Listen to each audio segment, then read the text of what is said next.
Tuhan bersamamu dan bersama rohmu. Inilah Injil suci menurut Markus. Dimuliakanlah Tuhan. Sekali peristiwa, datanglah orang-orang Farisi dan bersoal jawab dengan Yesus. Untuk mencobai dia, mereka meminta daripadanya suatu tanda dari surga. Maka mengeluhlah Yesus dalam hati dan berkata, "Mengapa angkatan ini meminta tanda? Aku berkata kepadamu, sungguh, kepada angkatan ini sekali-kali tidak akan diberi tanda." Lalu Yesus meninggalkan mereka. Ia naik ke perahu dan bertolak ke seberang.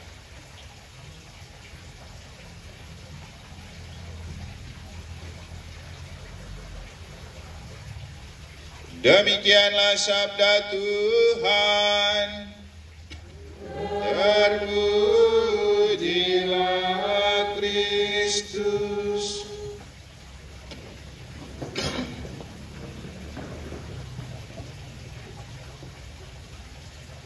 Maka mengeluhlah Yesus dalam hati dan berkata, "Mengapa angkatan ini meminta tanda?" Para suster, Bapak Ibu, saudara-saudari, adik-adik dan anak-anak sekalian yang saya kasihi dalam Tuhan. Seringkali kita memaknai hidup beriman terlalu tinggi standarnya, sampai kita melupakan aspek kemanusiaan kita. Bahkan kita perlu memaknai aspek kemanusiaan Yesus. Tadi waktu selesai kerja sapu-sapu dan beres-beres serta taruh kursi di sini, kita sambil makan gorengan duduk dengan Bapak David dan beberapa teman-teman DPP. Lalu dia bercerita ketika ia tegas dan prinsipil dalam melaksanakan tugas sebagai ketua lingkungan. Ada yang bilang begini, "Bapak David, Katolik itu kan harus berbelas kasih, jangan terlalu keras, apalagi marah-marah." Lalu dia bilang, "Kau tidak usah ajar lagi saya tentang cinta kasih. Bukan saya tidak tahu, tapi coba kau baca baik kitab suci. Yesus juga marah, apalagi saya." Bapak Ibu, kadang memang orang Katolik bersembunyi di balik kemalasan dan keteledoran dengan menjual-jual belas kasihan. Banyak orang yang tidak mau bayar iuran, tidak mau pergi ke gereja, tidak mau doa di KBG dan lingkungan, karena berpikir bahwa nanti kalau dia sakit dan mati kan ada belas kasihan. Benar bahwa kita punya Tuhan yang berbelas kasih, tapi juga kita jangan lupa bahwa Tuhan menjelmakan diri menjadi manusia untuk kita menyadari bahwa iman kita bertumbuh dalam kemanusiaan kita, bahwa ada hal-hal yang memang harus kita lakukan, dan kalau dalam istilah dunianya ada hak dan kewajiban. Kita punya hak mendapat belas kasihan, tapi kita juga punya kewajiban untuk belas kasihan itu datang kepada kita. Saya rasa kalau kita rajin ikut bakti, rajin ikut doa di KBG, rajin ikut kegiatan lingkungan, otomatis orang yang melihat akan mempunyai rasa belas kasih. Kalaupun kita tidak mampu membayar iuran misalnya, orang akan bilang, "Aduh kasihan dia, masalahnya dia rajin ke gereja, dia rajin kerja, dia rajin bakti. Sudahlah, kita talangin saja." Tapi kalau dasarnya kita tidak pernah datang, malas, tidak aktif, bagaimana belas kasihan itu muncul? Jadi rasa belas kasih itu muncul dari ketika kita punya investasi gitu, kebaikan yang kita tanamkan. Dan saya rasa dalam hidup kita menjumpai banyak kenyataan bahwa ketika orang sering mengerti hidup dengan kita, mungkin juga dia bantu kita. Tanpa dia meminta, pasti kita tergerak oleh belas kasih. Sehingga sekarang sebenarnya belas kasihan Tuhan itu datang untuk kita sangat ditentukan oleh kita mau datang nggak kepada Tuhan. Kita percaya nggak? Dalam Injil kita mendengar bagaimana orang-orang datang meminta tanda kepada Yesus. Dan respon Yesus apa? Dia mengeluh. Tuhan loh ini, dia mengeluh. Kenapa Yesus mengeluh? Karena itu sudah keterlaluan. Keterlaluan dalam arti, kan setiap hari Yesus ini menyembuhkan orang, mengusir setan, membuat mujizat. Kan Yesus sudah lakukan itu. Masih juga mereka minta, kami minta tanda. Loh, yang terjadi itu kenapa kamu tidak melihat itu sebagai sebuah bukti bahwa Yesus memang datang sebagai anak Allah? Bapak Ibu, seringkali juga kita berpikir bahwa Tuhan itu tidak peduli dengan kita. Tuhan itu tidak responsif dengan kehidupan kita. Apakah benar? Saya rasa hati kita yang membatu. Hati kita yang tidak responsif. Diri kita yang tidak mampu menemukan kalau Tuhan itu selalu hadir dalam kehidupan kita. Makanya sering saya bilang, Tuhan itu selalu datang. Tuhan itu selalu menemani kita. Tapi kita tidak mampu menemukan kehadiran Tuhan oleh karena bukan Tuhan yang ada di hati, tapi pekerjaan, gaji, target, harta. Itu yang ada di hati. Kalau harta, kalau pendapatan, kalau hal-hal duniawi yang menjadi target dalam hidup, maka itu yang selalu kita kejar dan hati kita pasti akan selalu ke sana. Makanya kata Yesus, di mana hartamu berada, di sana juga hatimu berada. Jadi sekarang ini di hati kita yang menjadi harta istimewa itu siapa dan apa? Kalau kita menjadikan Tuhan sebagai harta utama di dalam hati, maka kita mampu menemukan kehadiran Tuhan dalam setiap apapun kenyataan hidup. Tapi kalau tidak ada Tuhan di hati, mau bagaimanapun Tuhan datang dalam hidup kita, kita tidak akan bisa menemukan. Mungkin pernah saya menyampaikan kepada Bapak Ibu soal kejernihan hati atau kepekaan spiritual untuk menemukan kedatangan Allah. Untuk Anda yang punya profesi di dunia masing-masing, pasti susah untuk Anda menemukan kalau Tuhan sedang berjalan bersama Anda. Tuhan sedang bekerja bersama Anda di kantor. Kenapa? Fokus pada pekerjaan. Tapi kalau kita yang memang dalam tanda kutip nganggur, tidak punya pekerjaan profesional, memang yang kita bayangkan itu kapan Tuhan hadir. Dan itu yang mempengaruhi kita, itu selalu bisa menemukan Tuhan dalam pengalaman-pengalaman hidup yang sederhana. Contoh, seperti yang saya katakan beberapa hari lalu.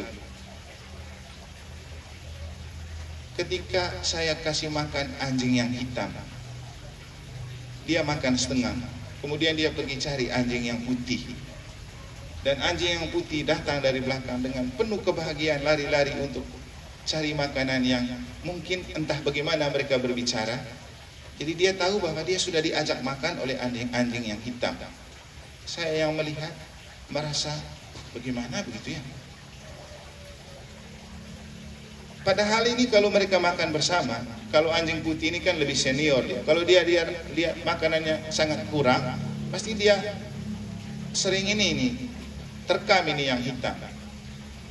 Tapi ketika dia kelebihan makanan dan dia kasihan dengan yang putih, dia cari. Lalu kemudian saya bawa turun tambahin.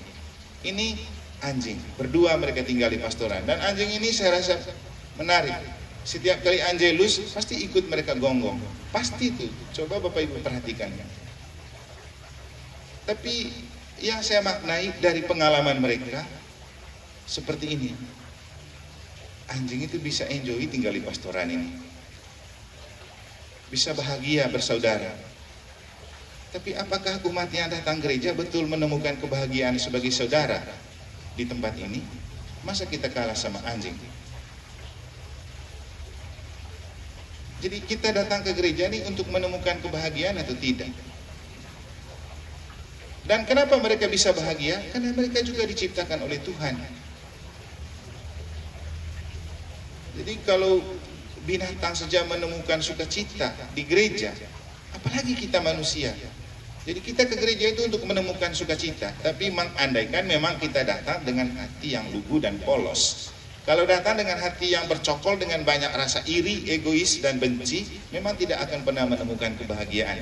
Maka dengan ini juga, selain saya mengajak kita untuk bagaimana menemukan kehadiran Tuhan dalam pengalaman-pengalaman yang sederhana, saya mengajak kita untuk masuk ke hal yang kedua. Persaudaraan penting untuk kita bahagia.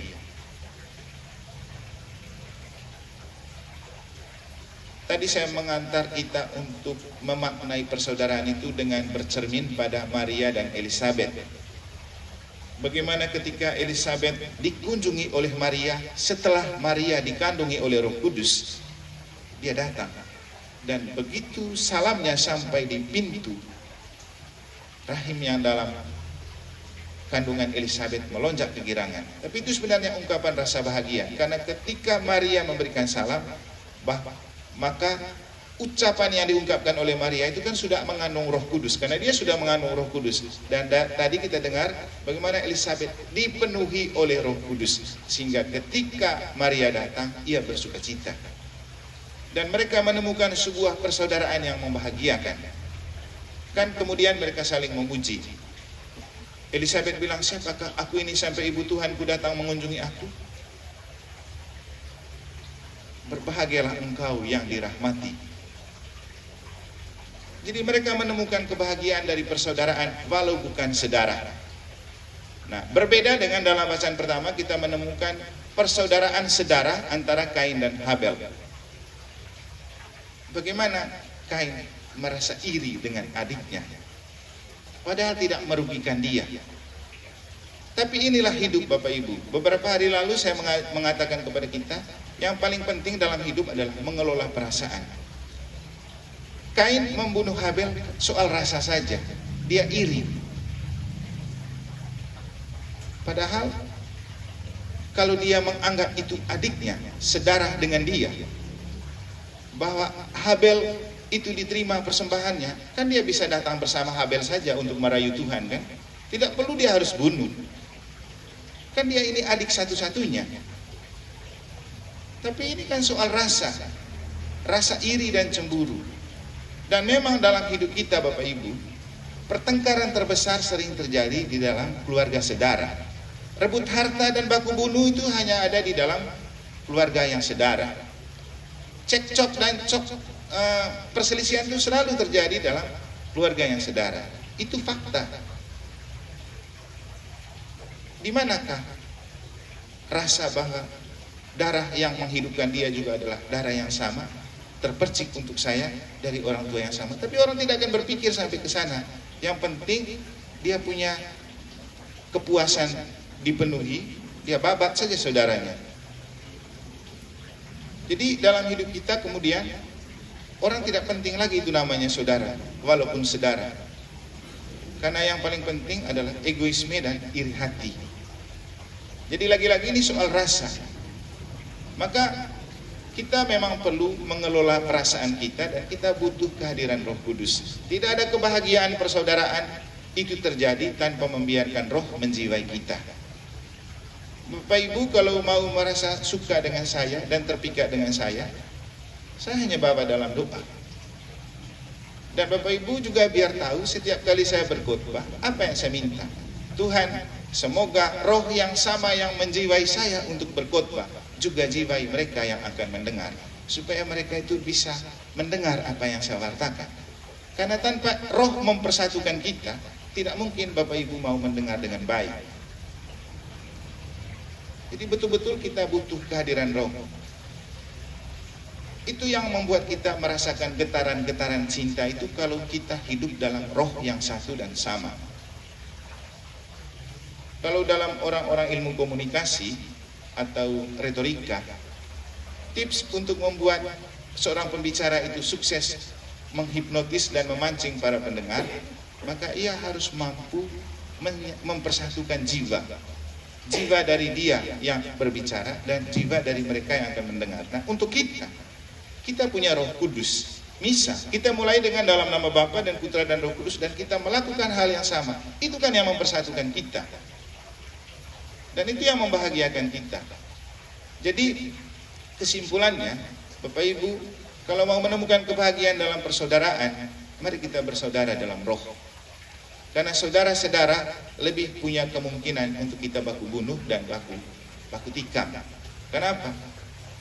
Sejak zaman Kain dan Habel, gairah untuk saling membunuh dalam keluarga itu ada.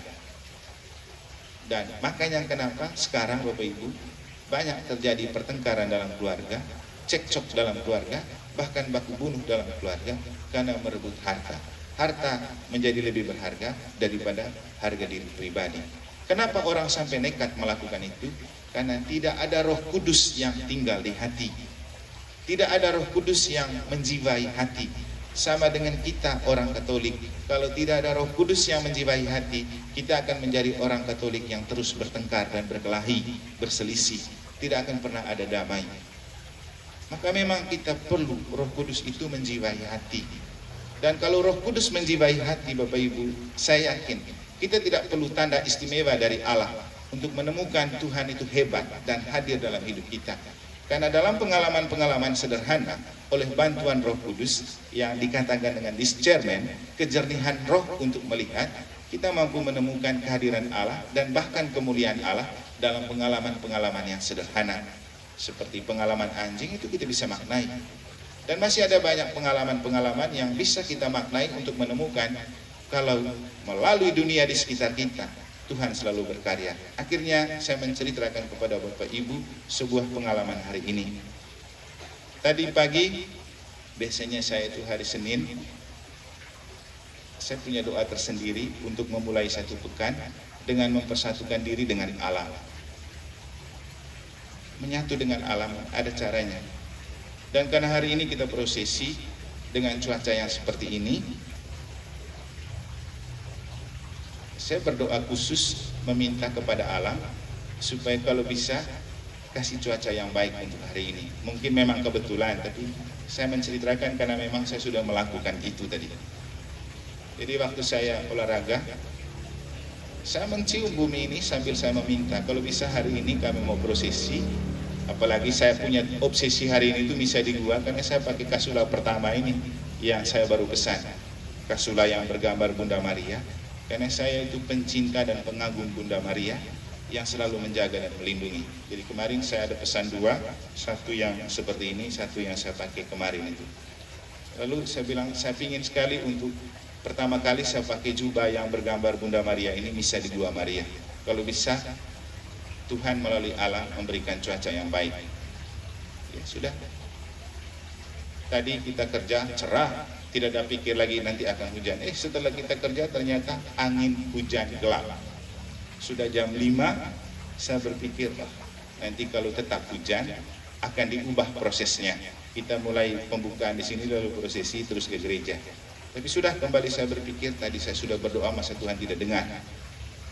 Akhirnya jam 5 lewat sudah mulai membaik dan akhirnya menemukan cuaca seperti ini. Sama juga dengan ketika kita pelantikan DPP. Sudah takut kalau pemberkatan perhentian itu ada hujan, tapi ternyata rintik-rintik saja. Ini hal-hal sederhana yang memang nyata terjadi, tapi ini sangat tergantung pada iman. Percaya nggak? Tadi sampai ada yang chat-chat saya bilang, Romo biasanya jadi pawang hujan, ini sekarang sudah hujan, ini bagaimana bisa di gua? Saya jawab saja, hujan ini kali ini tidak punya rasa malu. Semoga dia punya rasa malu lalu dia pergi. Dan akhirnya memang dia pergi, dan sekarang kita bisa prosesi dan misa. Jadi ini pengalaman-pengalaman yang biasa, yang mungkin saja bisa menjadi sebuah kebetulan. Tapi kalau kita melihat dalam iman, tidak ada yang kebetulan di dunia ini. Karena Tuhan akan selalu membuat yang tidak mungkin menjadi mungkin bila kita betul-betul percaya. Dan bila kita betul-betul menjiwai seluruh diri dan hidup kita dalam dekapan dan pelayan Roh Kudus Allah. Bapak Ibu, Tuhan selalu hadir. Hadir dalam hidup kita. Tidak perlu minta tanda dan mujizat. Tuhan sudah terlalu banyak melakukan mujizat dan tanda dalam kehidupan kita. Tinggal sekarang kita memformat hati kita. Mampukah kita menemukan kemuliaan dan keselamatan Tuhan di balik pengalaman-pengalaman nyata yang kita alami dari hari ke hari. Kita mohon kepada Bunda Maria agar Bunda Maria membantu kita membuka hati kita supaya kita juga pantas dikandungi oleh Roh Kudus sehingga seperti Bunda Maria mengunjungi Elizabeth dan Elizabeth menemukan persaudaraan yang penuh membahagiakan, kita juga mampu menjadi agen-agen kebahagiaan bersama lewat persaudaraan yang kita bangun dalam Roh Kudus yang satu dan sama.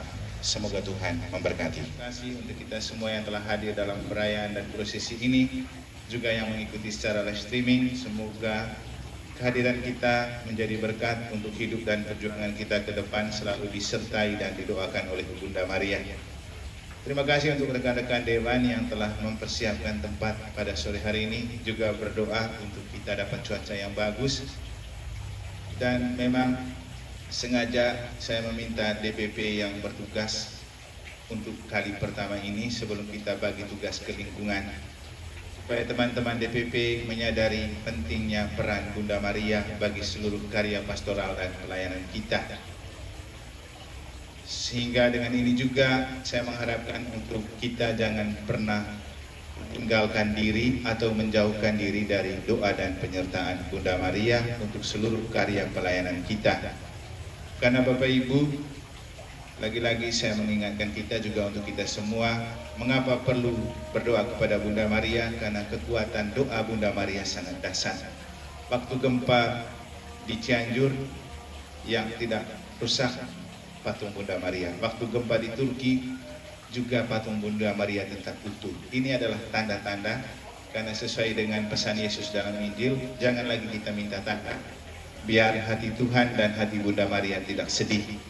Dan dari saya sendiri, saya mengingatkan kita bahwa kekuatan doa Bunda Maria itu nyata. Awal Februari saya berpikir untuk memesan kasulak khusus untuk prosesi dan misa tanggal 13 seperti hari ini. Lalu saya bilang kalau bisa sebelum tanggal 13 sudah jadi. Lalu dapatlah minggu kemarin. Dan sekarang saya pakai, dan sebelum saya pakai, seperti yang saya ceritakan di khotbah, itu punya ketakutan kalau tidak bisa memakai pertama kali pada bulan Februari ini, pada misa tanggal 13, karena cuacanya tidak mendukung, banyak hujannya.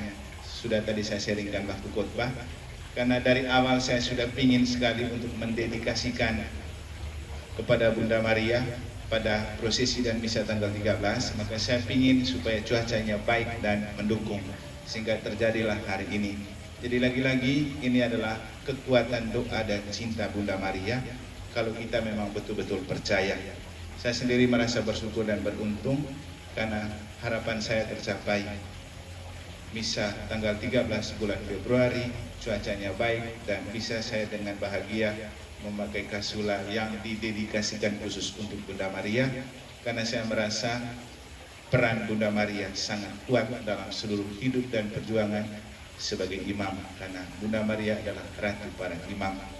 Semoga kita semua juga tak pernah jemu dan jenuh untuk meminta doa dan penyertaan Bunda Maria bagi keluarga kita, bagi anak-anak kita, bagi pelayanan dan pekerjaan-pekerjaan kita.